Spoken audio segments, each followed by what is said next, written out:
Dua kelompok warga terlibat tawuran di Medan, Sumatera Utara. Puluhan pelaku membawa senjata tajam dan petasan saling serang hingga ruas jalan menuju Pelabuhan Belawan.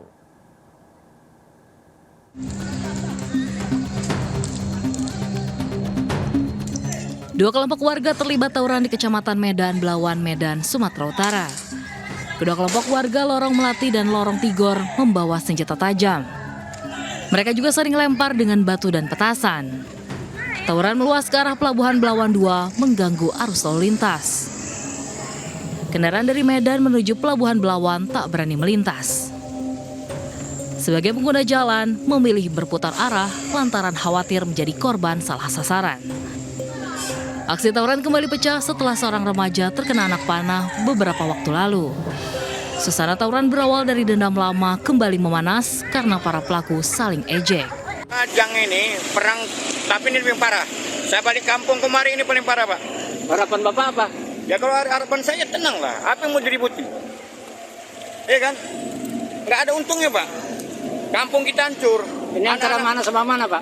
Kalau antara mana sama mana, Pak? Ini nggak tahu nih, Pak. Anak-anak muda sudah bergabung pada di mana-mananya.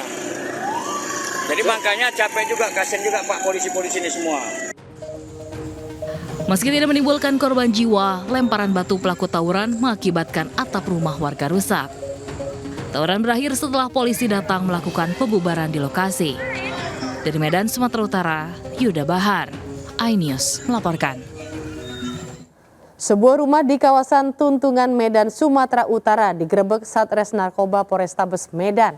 Sementara pelaku bersembunyi di bawah tempat tidur. Penggerebekan diwarnai sejumlah tembakan ke udara dari petugas.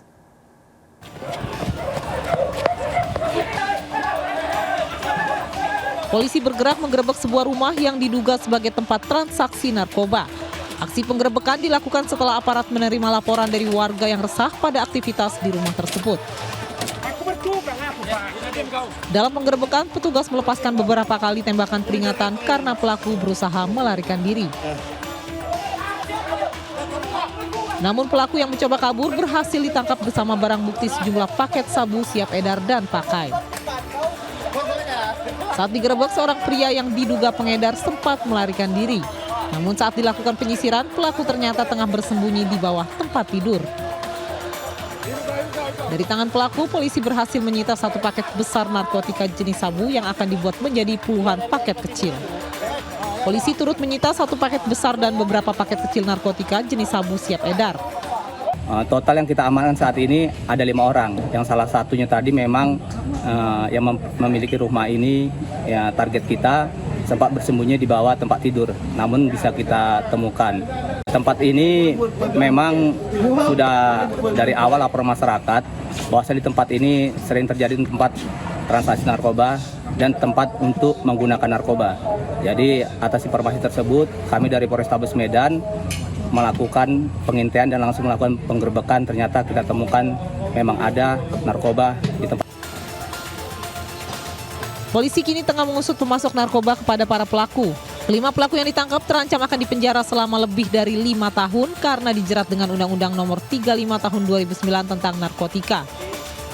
Dari Medan, Sumatera Utara, Adi Palapaharahap, iNews melaporkan.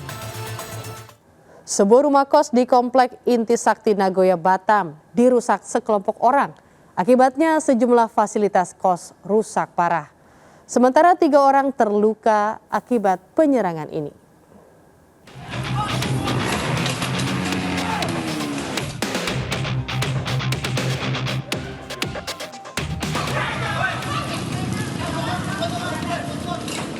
Sebuah video memperlihatkan sekelompok orang yang melakukan aksi pengerusakan dan penganiayaan di sebuah kos-kosan di Komplek Intisakti Nagoya, Batam.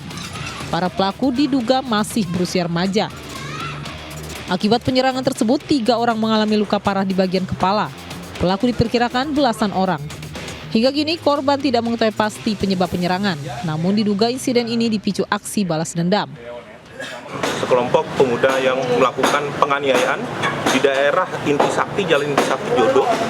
Penganiayaan tersebut mengakibatkan kejar-kejaran yang berakhir di salah satu kos-kosan di wilayah Jodoh ini yang menyebabkan kos-kosan ini adanya pengerusakan di kos-kosan ini berupa CCTV dirusak, fingerprint dirusak, dan beberapa pintu dijebol. Yogi, salah seorang korban, mengaku saat kejadian dirinya baru saja mengantarkan temannya yang tinggal di sekitar lokasi. Saat melintasi sekelompok remaja yang sedang duduk, motor yang dikendarainya nyaris jatuh. Saat itulah tiba-tiba beberapa orang mendatangi mereka dan langsung melakukan penganiayaan. Karena jumlah pelaku makin banyak, Yogi dan rekannya yang sudah dalam kondisi terluka berlari mencari pertolongan ke tempat kos temannya. Pelaku pun ikut merusak tempat kos tersebut. Kamu berapa orang? Pas dikebukin di lokasi itu 2. Baru kawan aku lari ke sini, di sini baru dikebukin. Itu mereka berapa orang perkiraan? Perkiraan 10 lebih. 10 lebih. Kamu kenal dengan mereka? Nggak ada. Enggak kenal. Saat ini polisi masih memburu para pelaku yang diduga berjumlah lebih dari 15 orang. Dari Batam, Kepulauan Riau, Gusti Yenusa, iNews melaporkan. Seorang pria membawa kabur sebuah mobil di Nganjuk, Jawa Timur saat melakukan tes uji coba. Pelaku memanfaatkan korban, seorang kepala desa yang lengah mengawasi mobil. Pelaku awalnya akan membeli mobil bekas korban.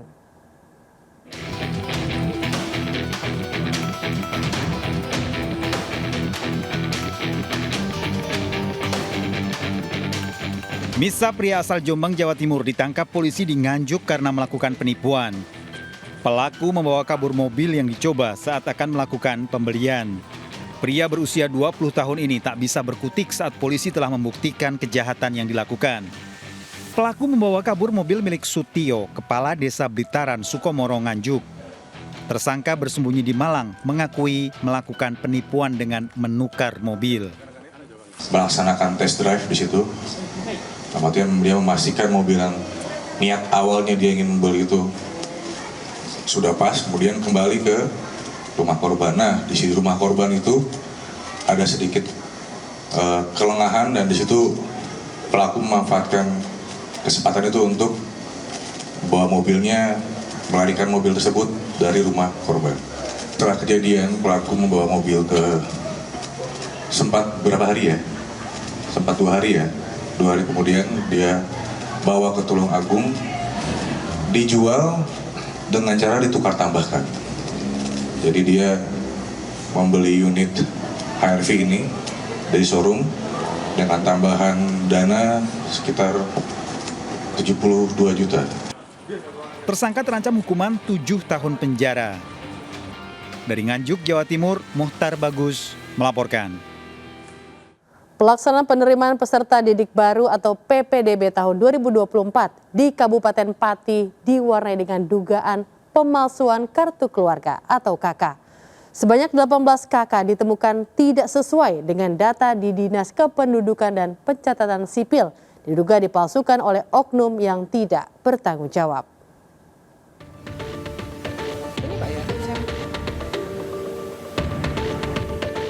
Temuan KK palsu di 2 SMA negeri di Pati ini terungkap setelah adanya laporan masyarakat kepada Cabang Dinas Pendidikan Wilayah 3 Jawa Tengah. Setelah dilakukan pengecekan dan verifikasi ke Disduk Capil, ditemukan 5 KK palsu di SMA Negeri 1 Pati dan 13 KK lainnya di SMA Negeri 1 Juwana. Kecurigaan terhadap KK tersebut muncul karena adanya beberapa titik koordinat data yang sama pada KK yang digunakan untuk mendaftar di satu lokasi. Setelah ditelusuri, data Disduk Capil menunjukkan ketidakcocokan pada KK-KK tersebut. Saya sudah melaporkan ke Cabdin 3, diterima oleh Mas Andri dan memang terbukti curang. Terus ada tidak lagi dari panitia negeri SMP dari SMA 1 Cabdin sudah memanggil pihak verifikator dan katanya sudah memverifikasi bahwa titik 726 itu adalah ternyata sawah, yang betul adalah titik mereka itu 500 meter. Ketidaksesuaian KK ini pun dibenarkan oleh Ketua Panitia PPDB SMA dan SMK Negeri Jawa Tengah tahun 2024. Setelah kami cek, kami kirim ke verifikasi di Dukcapil, ternyata data-data KK tersebut tidak sesuai dengan data di aplikasi Dukcapil. Untuk itu kami proses, terus kami laporkan kepada Satpen tentang ketidakabsahan KK tersebut. Kan atau apanya yang tidak sesuai itu antara barcode antara barcode tanggal tanggal penerbitan dan alamatnya tidak sesuai dengan penandatanganan. Cabang Dinas Pendidikan Wilayah 3 Jawa Tengah menegaskan bahwa pihaknya akan memberikan rekomendasi penolakan kepada siswa yang menggunakan KK palsu saat proses daftar ulang. Dari Pati, Jawa Tengah, Lazarus Sandi melaporkan. Dua wanita di Sampit, Kalimantan Tengah nekat menjual emas palsu. Kalung tembaga yang dilapisi emas dijual dengan harga 15 juta rupiah. Kasusnya sudah dilaporkan ke pihak berwajib. Kedua pelaku kini masih diburu.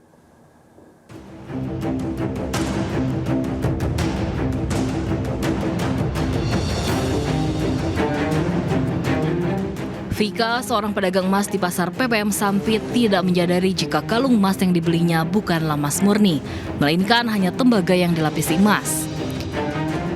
Dirinya baru menyadari bahwa kalung tersebut merupakan emas palsu saat akan dilebur. Diketahui peristiwa bermula saat dua orang wanita berusia sekitar 20 tahunan menawarkan emas kepada Vika berupa kalung emas seberat 20 gram lebih dengan harga 15 juta rupiah. Sementara Halidah, seorang pedagang emas, hampir menjadi korban penipuan emas palsu tersebut.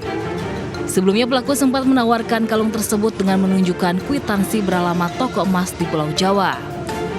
Halidah yang masih kerabat korban sejak awal sudah mencurigai bahwa kalung tersebut bukanlah emas murni.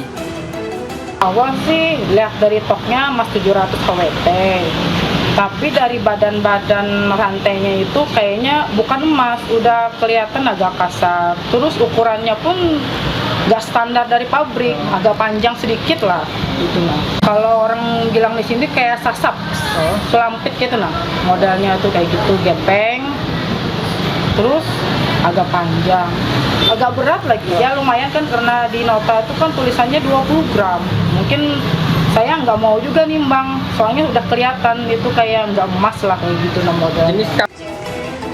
Meski telah dilaporkan, namun korban masih menunggu itikat baik pelaku untuk mengembalikan uang kerugian dari transaksi emas palsu tersebut. Tim kontributor iNews melaporkan.